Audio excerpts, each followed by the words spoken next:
साथियों, जय हिंद, जय भारत।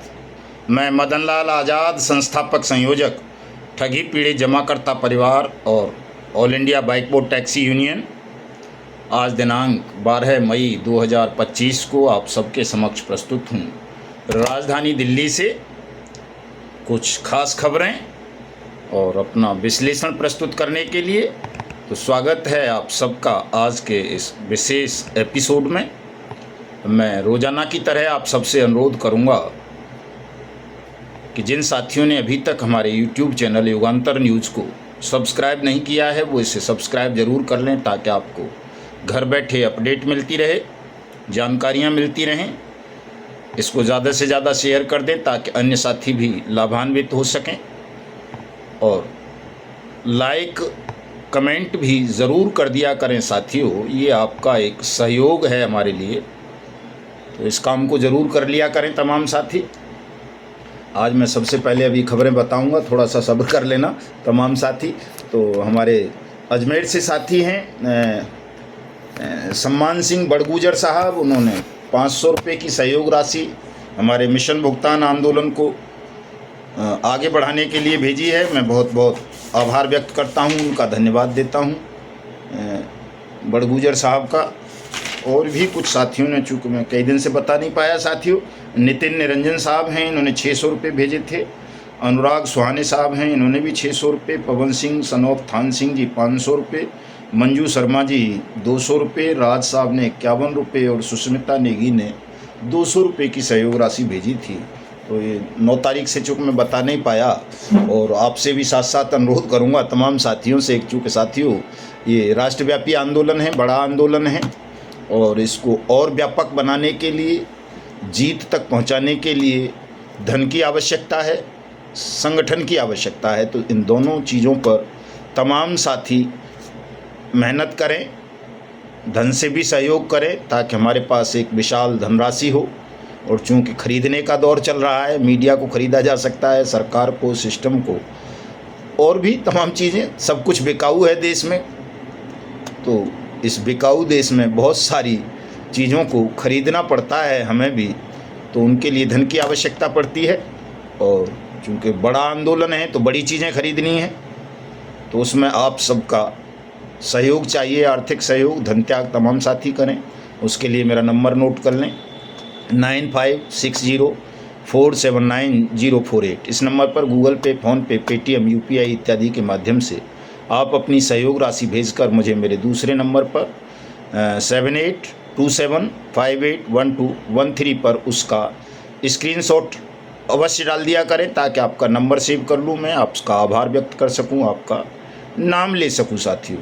और इसके अलावा जिन साथियों को अगर कभी कहीं ऐसा महसूस होता है कि किसी सहायता की, मदद की आवश्यकता है, किसी गाइडेंस की ज़रूरत है, तो आप मुझे मेरे इन दोनों नंबरों पर कॉल भी कर सकते हैं किसी भी समय। डिस्क्रिप्शन में भी दूंगा ये दोनों नंबर आज, तो वहाँ से भी नोट आप कर सकते हैं।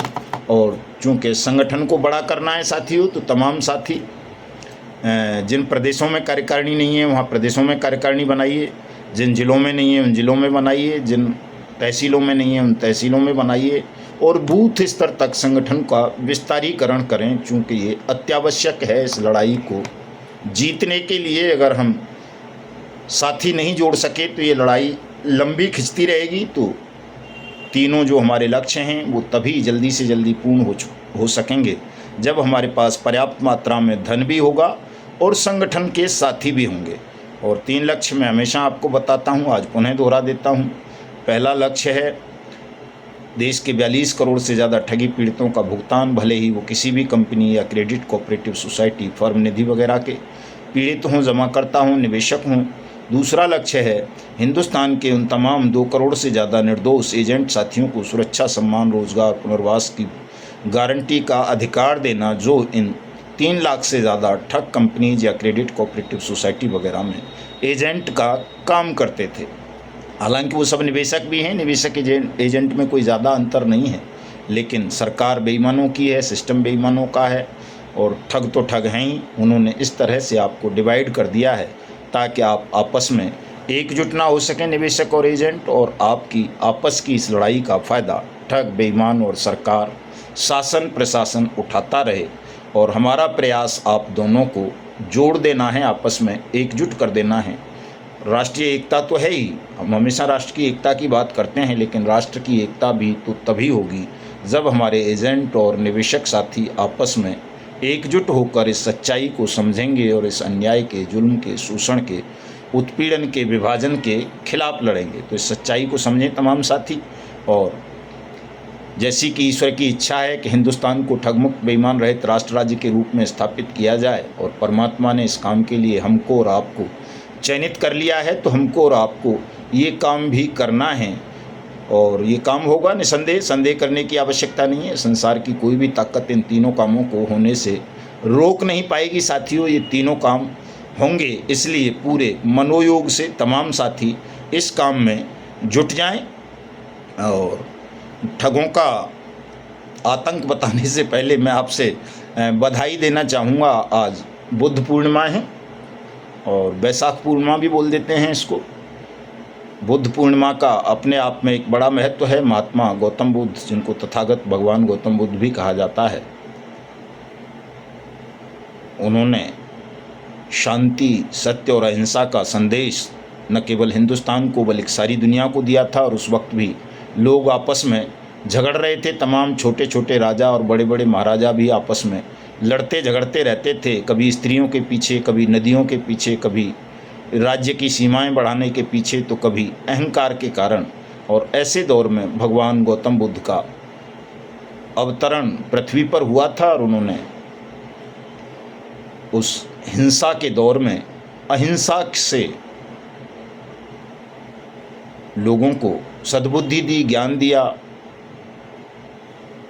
और लोगों में सत्य और अहिंसा और भाईचारे का संदेश दिया। तो ऐसे तथागत भगवान गौतम बुद्ध को मैं भी नमन करता हूँ। आप सबको भी बधाई देता हूँ उनकी जन्म जयंती के अवसर पर, और उम्मीद करता हूँ कि आप सब भी सत्य और अहिंसा के मार्ग से इस हिंसा और नफ़रत के सैलाब को ख़त्म करेंगे जो हमारे मध्य ठगों ने, बेईमानों ने उत्पन्न कर दिया है साथियों। और एक और बड़ी खबर, उसको भी साथ साथ बता देता हूँ आपको कि हिंदुस्तान को पहली बार भगवान गौतम बुद्ध के अनुयायी चीफ जस्टिस ऑफ इंडिया मिलने जा रहे हैं। शायद कल या परसों में वो शपथ ग्रहण कर लेंगे। गवई साहब अच्छे व्यक्ति हैं, उन्होंने बहुत अच्छे उद्गार व्यक्त किए हैं। हिंदुस्तान में उनसे पहले कोई भी चीफ जस्टिस ऑफ इंडिया ऐसा साहस नहीं कर सका है। मुझे तो आशंका भी हुई कि कहीं उनका शपथ ग्रहण ही ना रोक दें, मोदी सरकार कहे कि यार इसको हटाओ, ये कहाँ से आ गया, ऐसी बात कर रहा है इन बेईमानों के दौर में, ठगों के दौर में। उन्होंने कल घोषणा की है बहुत अच्छी कि मैं जब सीजेआई पद से रिटायर्ड हो जाऊंगा तो कोई भी राजनीतिक या लाभ का पद स्वीकार नहीं करूंगा। तो ऐसी स्पष्ट घोषणा कर देना अपने आप में आज के इस भयावह दौर में बड़ा अद्वितीय घोषणा है। इसके लिए मैं गवई साहब का बहुत बहुत धन्यवाद व्यक्त करता हूं, उनके साहस को नमन करता हूं और उम्मीद करता हूं कि गवई साहब जैसा, दलित भी हैं, वो बहुत पिछड़ी जाति से आते हैं और बौद्धिस्ट भी हैं, ईमानदार तो हैं ही, उनका जैसा ईमानदार जैसा कोई है ही नहीं। उनको साहस को नमन करता हूं साहब, और उम्मीद करता हूं कि वो अपने कार्यकाल में, छोटा सा कार्यकाल उनको मिल रहा है, ज़्यादा लंबा नहीं है, लेकिन उस कार्यकाल को वो ऐतिहासिक बनाएंगे और हमें पूरा सहयोग और संरक्षण प्रदान करेंगे, हिंदुस्तान को ठगमुक्त, बेईमान रहित राष्ट्र राज्य के रूप में स्थापित करने में। तो आगे बढ़ता हूँ। एक खबर और बड़ी भयावह है साथियों, ठगों से ही जुड़ी हुई, कि ठग कितने शातिर हैं और क्या नए नए तरीके निकाल लेते हैं। जैसे आप जानते हो बीमा कंपनी दुनिया भर की हैं, ये 3 लाख तो बंद कर ही दी हैं, लेकिन बीमा का कारोबार और भारत सरकार की जो LIC है, life insurance corporation of India, वो तो है ही, उसके अलावा भी बजाज एलायंस है, SBI है और दुनिया भर की हैं जो ये बीमा कंपनी बीमा करती हैं। उनसे बीमा क्लेम लेने के लिए एक पूरा गैंग बना लिया लोगों ने, खुद ही अपने लोगों का बीमा करवाते थे और खुद ही उनकी गाड़ियों से कुचलकर हत्या कर देते थे और बीमा पॉलिसी ऐसी करवाते थे वो जो करोड़ों में होती थी। और क्लेम ले लेते थे। कई कंपनियों से उन्होंने क्लेम लिया, LIC से भी और बजाज अलायंस वगैरह से भी। लेकिन एक ऐसा प्रकरण हुआ संभल में, यूपी संभल है, कि उसमें वो पकड़ में आ गए और खुलासा हुआ। तो साथियों, आज पूरी दुनिया हैरत में है कि ऐसा भी ठग कर सकते हैं। तो वो कहते हैं तू डाल डाल में पात पात, तो ठग बहुत सातिर हैं।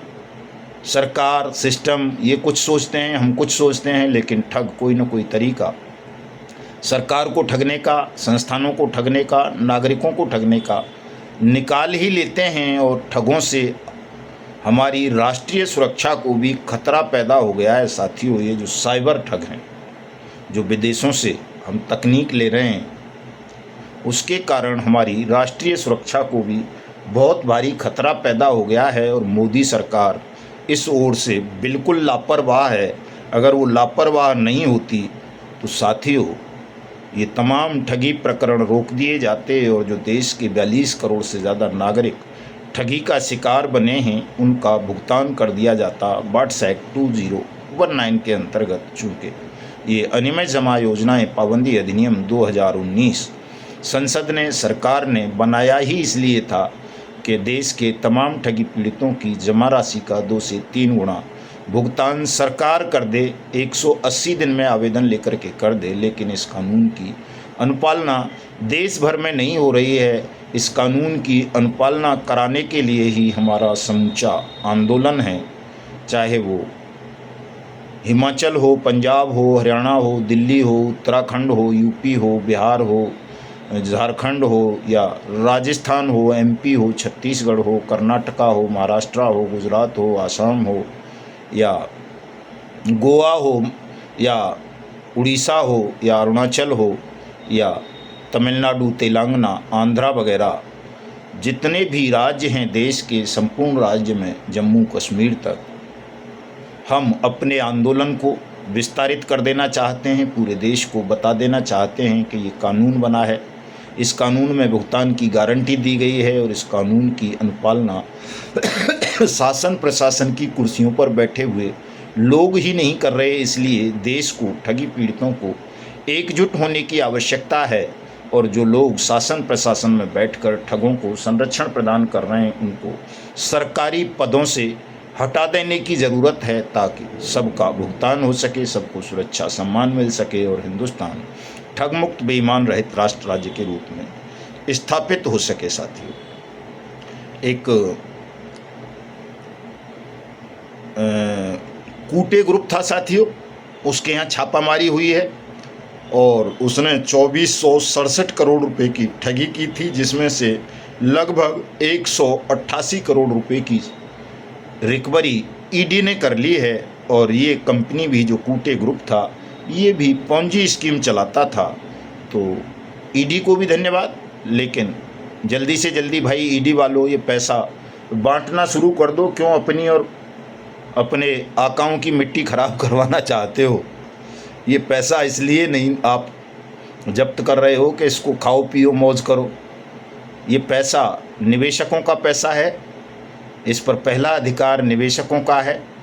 तो इसे निवेशकों में वितरित करो वाट्स एक्ट 2019 के अंतर्गत जल्दी से जल्दी। चूँकि मैं साईं प्रसाद का वो देख रहा था, तो SEBI और ED ने सुप्रीम कोर्ट में, और जो महाराष्ट्र की स्पेशल कोर्ट है उसके लिए, वहाँ कुछ आवेदन दाखिल किए हैं, जिनमें उन्होंने सरकारी देनदारियों का जिक्र किया है, निवेशकों का पैसा देने का जिक्र ही नहीं है। तो ऐसी हरकतों से बाज आना चाहिए, चाहे SEBI हो, चाहे ED हो, या कोई भी सरकार की एजेंसी, कि अगर पोंजी स्कीम चलाने वाली किसी कंपनी या क्रेडिट कोऑपरेटिव सोसाइटी की किसी भी प्रॉपर्टी को कोई भी इन्फोर्समेंट एजेंसी सीज करती है, जब्त करती है, तो उस प्रॉपर्टी पर पहला अधिकार उन निवेशकों का है जिन निवेशकों की मेहनत की कमाई से वो प्रॉपर्टीज संचित की गई थी, खरीदी गई थी। ये सब पर लागू होता है, चाहे वो PACL वाला मामला हो, या सहारा इंडिया वाला, चाहे सागा ग्रुप का, चाहे बाइक बोट का, चाहे साईं प्रसाद का, या समृद्धा का, या आदर्श का, या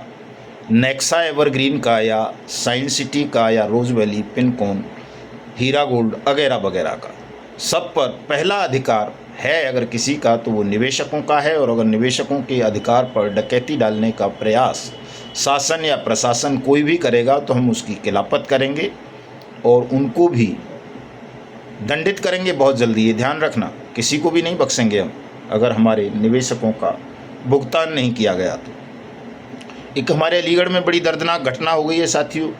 एक कैदी को लेकर के मुरादाबाद जा रहे थे पुलिस कर्मी, और वो पुलिस की गाड़ी खड़े हुए टैंकर में घुस गई और दरोगा जी समेत 4 पुलिसकर्मी और वो कैदी भी मर गया। बहुत दर्दनाक घटना है। पोस्टमार्टम की मैं रिपोर्ट पढ़ रहा था उसकी, तो मतलब बड़ा बीभत्स कांड हुआ है। तो मृतकों को मैं श्रद्धांजलि अर्पित करता हूं और भैया पुलिस वालों से अनुरोध करता हूं कि भाई पी पा के गाड़ी मत चलाया करो या नींद में थोड़ा देख के चलाया करो, चूँकि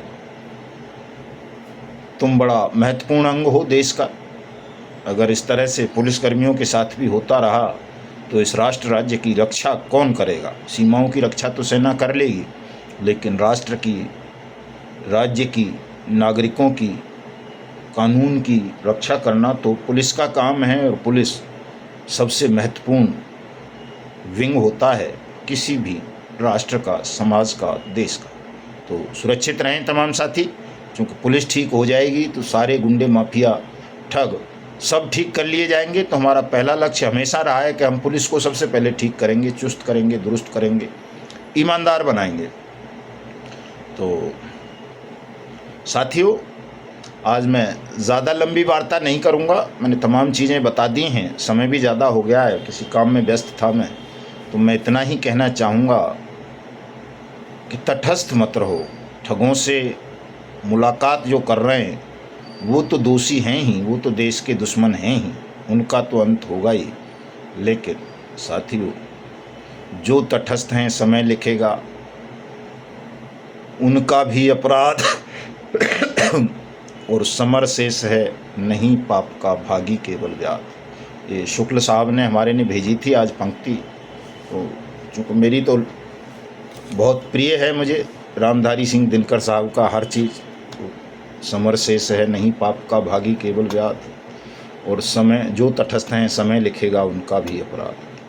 तो तटस्थ मत रहो साथियों, या तो ठगों के साथ मिल जाओ, उनके दल्ले दल्लियाँ बन जाओ, या फिर हमारे साथ आ जाओ और मिलकर के इस मिशन को पूरा करो।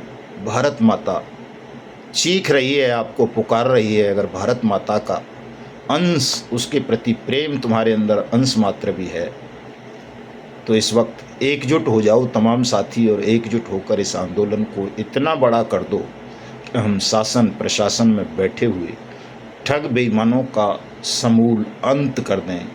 और जो ये करोड़ों नागरिकों की पीड़ा है, दुख है, दर्द है, अपमान है, इससे इन सबको और देश को मुक्ति देकर इतिहास के अमर पात्र बन जाएं सभी। अकेला मदन लाल आज़ाद नहीं बनेगा, मदन लाल आज़ाद तो बन चुका है लगभग, लेकिन आप सब भी इतिहास के अमर पात्र बने, देशभक्त कहलाएं। आइए, मैं आप सबका हृदय से स्वागत करता हूँ। जय हिंद, जय भारत।